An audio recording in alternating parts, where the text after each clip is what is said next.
Hello everyone, today I'm going to show you on how to fix or how I did to fix the Nvidia DLSS ghosting issue on Forza Horizon 6. So what worked for me was go ahead and go to your Nvidia app.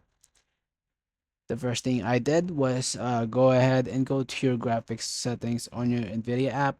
By the way, this also differs on your settings on your Forza Horizon 6 settings as well.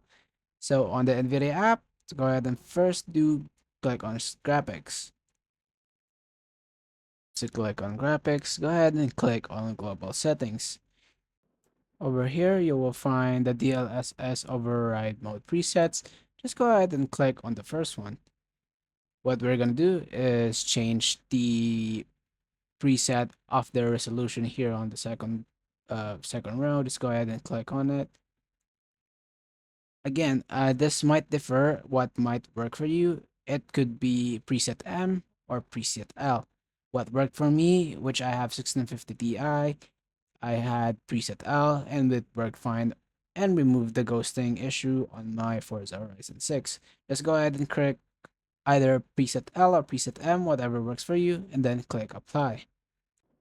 And also, once you applied, what I recommend is restarting your PC before you launch your Forza Horizon 6 again. So let me go ahead and launch my Forza Horizon 6, and it should be working fine. But just to remind you again, just go ahead and try the preset L. If did that not work, just go ahead and click on preset M. Go ahead and restart your PC again, and then it should be working fine. If this video helped you out, or if this video helped fix your DLS ghosting issue, please leave a like. Thank you so much for watching. Have a wonderful day.